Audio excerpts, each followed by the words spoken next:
सादर नमन दोस्तों। आज मैं आपको सुनाऊंगी अपने द्वारा लिखी कहानी मंजूषा। उनकी आंखें और मुस्कुराहट हमेशा से इतनी रहस्यमयी नहीं थी, लेकिन जब से उनके कमरे में वह जड़ाऊ पिटारा आया था तब से वह खुद भी रहस्यमयी हो गई थी। सभी जानते थे कि वह उस पिटारे को खोलकर नहीं दिखाएंगी, क्योंकि वह सभी के इस आग्रह को ठुकरा चुकी थी। यहाँ तक कि जिन पोते पोतियों पर वह इतना स्नेह लुटाती थी, उनको भी उस पिटारे से दूर रहने को कहती।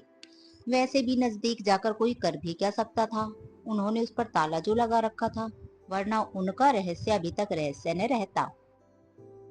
वह 3 बेटों की माँ थी, अब यही उनकी पहचान थी। कल्याणी की दुनिया पति और बच्चों में ही सिमट कर रहती थी। कल्याणी के पति विष्णुकांत जल विभाग में कार्यरत थे।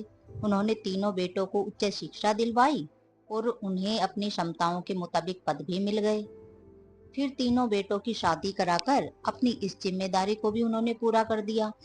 विष्णुकांत प्रत्येक कार्यों में कल्याणी के साथ साथ बेटे बहुओं से सलाह मशवरा करते, तो दूसरी तरफ कल्याणी भी बहुओं को बेटियों जैसा स्नेह व सम्मान देती। दोनों बुजुर्ग पोते पोतियों के साथ व्यस्त रहते। इसी तरह परिवार के साथ दिन हंसी खुशी में गुजर रहे थे। लेकिन एक दिन अचानक सड़क दुर्घटना में विष्णुकांत का देहांत हो गया। उसके बाद तो जैसे कल्याणी का जीवन ही बदल गया। उसने समय के साथ अपने आप को संभाला। वह फिर से बच्चों के साथ मन लगाने की कोशिश करने लगी। लेकिन कल्याणी ने महसूस किया कि बेटे और बहुओं का व्यवहार अब बदल गया है। न तो कोई उनसे कोई सलाह मशवरा लेना पसंद करता और न ही बात करना। सब अपने अपने कामों में लगे रहते। वह प्रतिदिन सोचती कि उसके बेटे ऑफिस से आकर कुछ समय उसके पास बैठेंगे, लेकिन वह उसके कमरे में झांकते तक नहीं थे। ऐसे ही अन्य मनसकता के साथ दिन बीत रहे थे कि कल्याणी एक दिन अपने मायके से लौटी तो वही जड़ाऊ पिटारा उसके साथ था। रंग बिरंगी मीनाकारी से वह बहुत सुंदर दिखाई देता था। कल्याणी ने वह पिटारा अपने कमरे में रखा। वह उस पर लगी ताले की चाबी हमेशा अपनी साड़ी के पल्लू से बांध कर रखती। एक दिन सभी बैठकर बातें कर रहे थे, तब आदित्य ने कहा, माँ, आप बता क्यों नहीं देती उस बॉक्स में क्या है?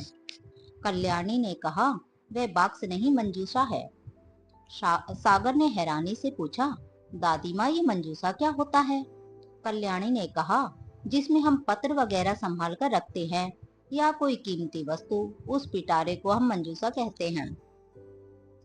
छोटी बहू ने जिज्ञासावश पूछा, तो क्या है उसमें, पत्र या कीमती वस्तु?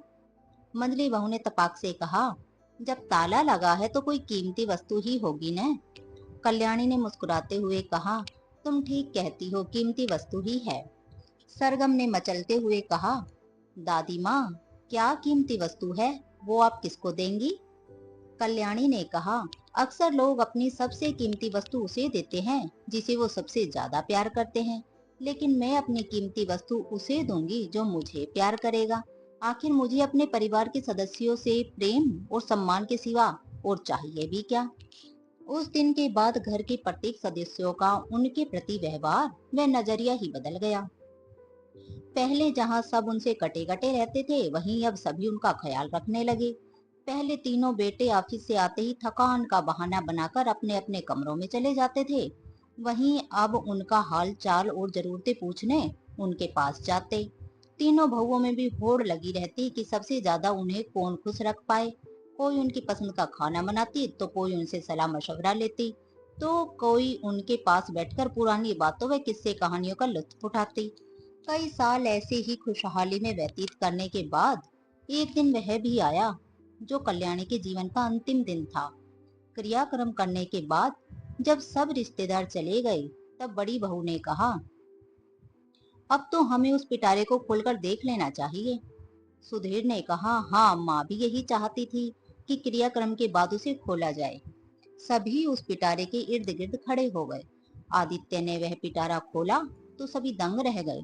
उसमें एक पत्र रखा था जो कल्याणी ने परिवार के सदस्यों के लिए लिखा था।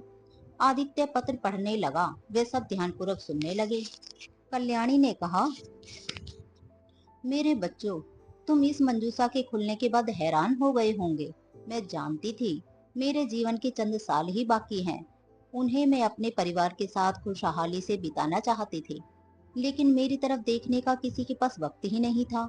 मैं कुछ चाहती थी तो बस परिवार के साथ, और प्यार के सिवा तो कुछ भी नहीं चाहती थी।